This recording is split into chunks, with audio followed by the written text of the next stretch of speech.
How's it going, guys? It's K Cars and I'm back with another Z06 video. This week we're going to be talking about the 5 things I hate about the Z06, and I'm being completely honest, I don't even know if I can come up with 5 things I hate. I just love this car too much to even find anything that would be worth talking about, but we'll see what I come up with. There's definitely a few things that I dislike about the car, but it doesn't really matter because it's a performance car, so let's get into it. So I'm sure a lot of you guys know, but the Z06 has this quad exhaust right here that gets really dirty. So that's the #1 thing I don't like about this car. And the tips on the outside are even more dirty. I believe that has something to do with the active fuel management and something like that, but I'm actually not completely sure. The chrome is always really hard to keep clean, especially when it's on the exhaust tips. I mean, you could wash that, it would definitely come off, but I mean, if it was black, it would look a lot better. You wouldn't be able to see all the dirt that it collects. I mean, if it was a black exhaust, it would look a lot better in my opinion, especially since the whole car is black, and you wouldn't be able to see all the dirt so easily with that. Yes, I am complaining about something getting dirty. I could just clean it myself and not be lazy, but they could have also just made it black to not make it so easy to get dirty. And I mean, the exhaust sounds insane already, so I can't really complain too much about the exhaust itself because it's amazing. Just the tips themselves, that's the only thing I dislike. I wish they were black instead of chrome. Like I said, guys, I am being extremely picky about the things I dislike about this car. Like I said, there really isn't anything I don't like. I'm just trying to make a video for you guys to show you some things that could be improved for this car and just my opinions about stuff I dislike.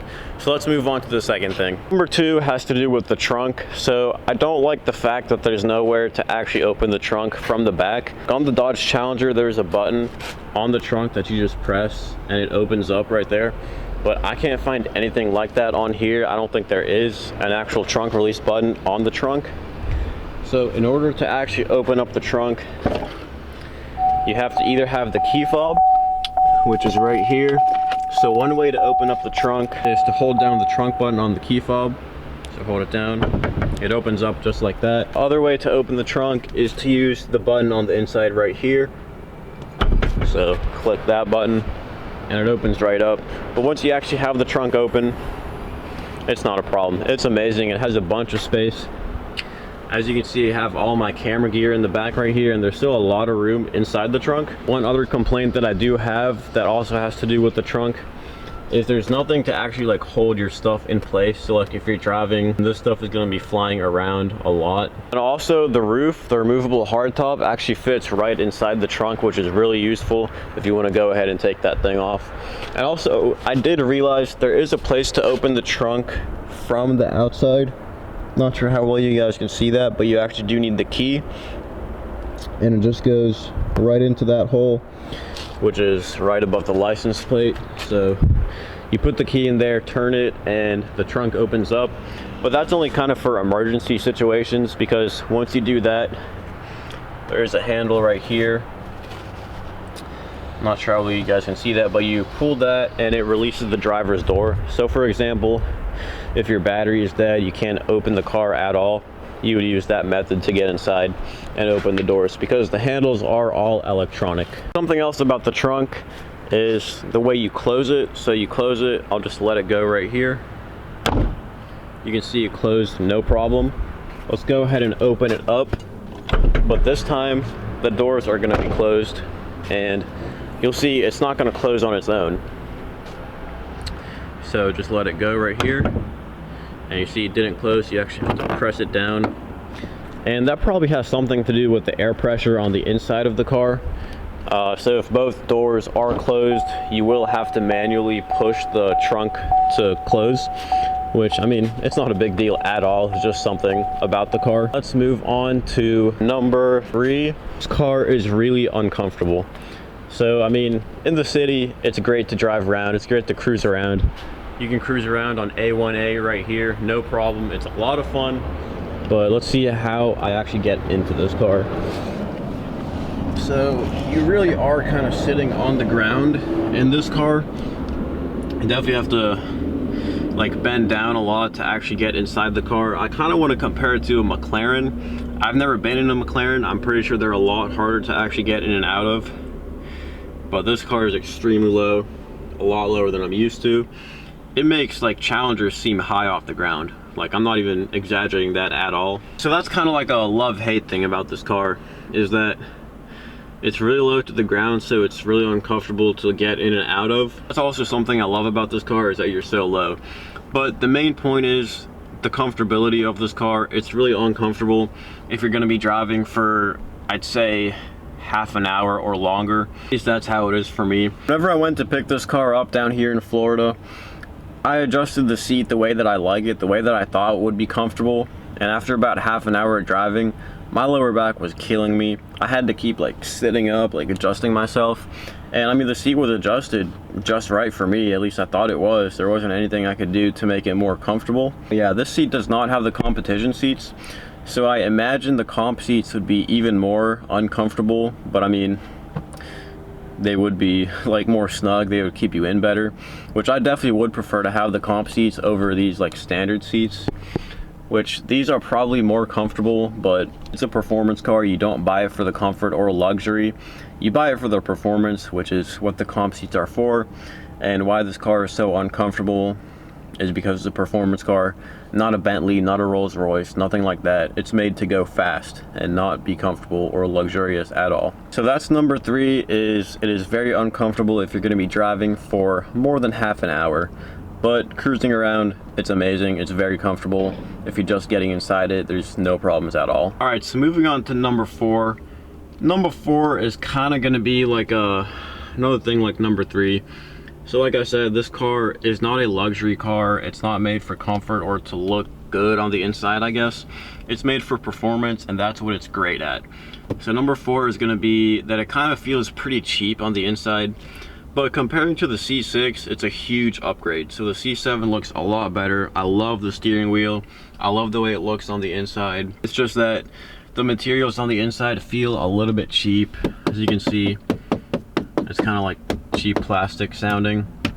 And then the dashboard doesn't even feel like real leather.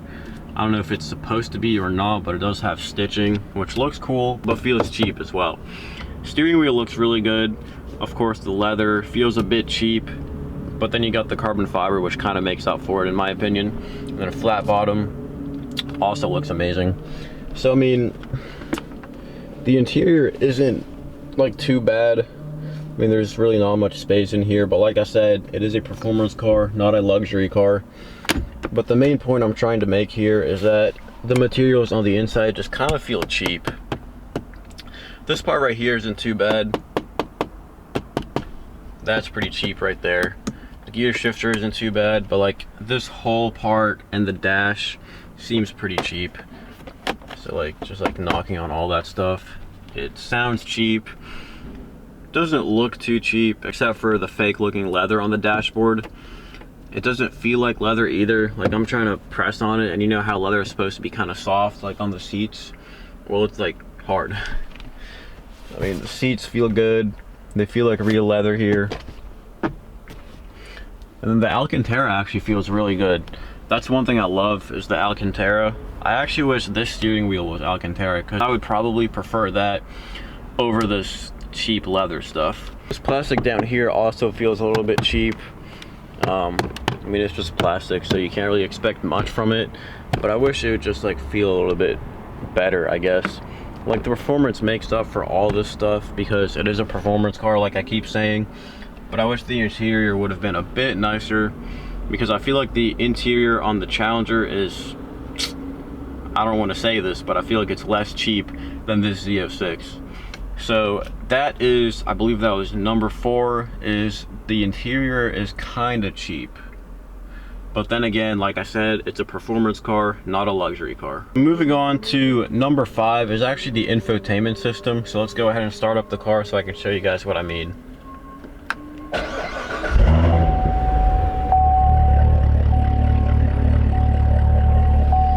And that sound makes up for literally all of these complaints that I have.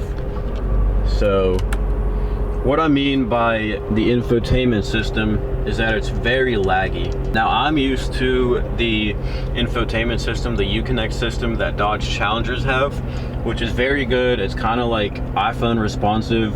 Not that good, but it is a lot more responsive than this thing. So I'll hit settings right here. That was pretty good. But like, if you try to scroll down, that really doesn't work well at all. And I know there's buttons that you're supposed to use, and then sometimes this touchscreen doesn't even work. And then it was really hard for me to figure this out at first, but like, I would think that maybe pressing this arrow would take it back to the home screen, but I don't think there's actually anywhere to go back to the home screen except for the home screen and maybe the back button. So I would like to have maybe a home button on the actual touch screen, just to kind of keep everything on here. And then of course you got your phone settings and all that. So I mean, the navigation, let's click on that. You can see it's kind of lagging a little bit when I press it. Now, I know I am being very picky about this. I'm expecting it to be like instantaneous, I guess. But let's see what this looks like. See, like, I'm trying to drag this. It's not that good. And it keeps trying to think that I'm like pressing a certain place, but like I'm not. And if I do press a place, like, yeah, that's the ocean, but I don't know. See, like, I don't even know where I'm going right now. I'm just trying to scroll this thing and it's not doing anything. So that's really big for the navigation. And then for the destination, it's just like old, I guess. It kind of reminds me of an old Garmin GPS that my parents still use, actually. And so, I mean, put your address in there, and it's all like really old. It's not modern at all. Now, I don't have navigation in the Challenger like with the Uconnect system, so I don't know what to compare it to. I'm kind of just comparing it to my like iPhone navigation, which is 20 million times better than this. But yeah, so that's my complaint about the navigation. I'm not really sure what these two dots are. I kind of like, I want to swipe it like on the iPhone, but I guess you have to hit that button. And then see, the touchscreen didn't even work that time. So there we go. So that's kind of my main complaint. And then also the gauge clusters. I know this is like more than 5 things I hate, but this can kind of tie into the infotainment system. But the gauge clusters are very laggy as well. So if you want to switch to a different drive mode, you turn that to the right, and it's very laggy. So I'll show you guys right now. I'm doing it. I'm gonna turn it right now, and it just now switched to the different gauge. Now you can see how much lag there was between the time I actually turned the dial and the time that it actually showed sport mode. That was all right. It wasn't terrible, but the time that it took for the actual gauge to switch over was bad. Now I'm gonna go into sport mode. 3, 2, 1. Switch to track right there, and then the gauge cluster shows up like 5 seconds later, which isn't good at all. So go back to tour. Let's see how long this takes. There we go. That wasn't too long. But when you're switching between the different drive modes, that's the worst part. Which, I mean, it's not terrible, but I would like it to be faster, especially for a car like this, like the gauge clusters and everything. I would expect that to be like not laggy, especially since it's a performance car. It's actually stuff that you want to see in a performance car or a sports car. This stuff doesn't matter too much to me, but the gauge clusters are a bigger deal. So guys, there's 5 things I hate about the Corvette C7 Z06. I know I was being really picky about that, and I love everything about this car. I had to be really picky because I just wanted to kind of show you guys some cons that come with the Z06.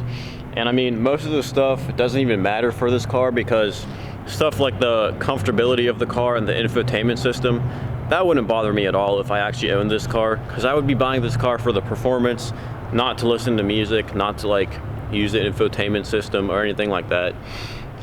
I would be buying this car for the performance, like I said, and that's what it's amazing at. Honestly guys, I don't really hate anything about this car. I kind of just wanted to make a video showing like the 5 things that I could pick out that were flawed in my opinion. If you guys have any other opinions, make sure to leave those down in the comments. Like I said in my previous videos, I'm going to be making a lot more videos with the Z06. If you haven't watched my previous videos with this car, I recorded my first impressions where I floored the car for the first time and gave you guys my reaction, and it was like a freaking rocket ship, so you definitely want to go watch that. I also did a whole review of the car, talking about different like specs about the car and talking about different stuff that the Z07 package includes. So I also showed you guys some video clips of the different exhaust modes. So if you're interested in that, make sure to go check those videos out, and definitely subscribe because I have some more Z06 videos coming out in the future. And like I said, make sure to drop your video suggestions down in the comments. And if you guys liked this video or found it entertaining, make sure to like, comment, and subscribe. And as always, thanks for watching.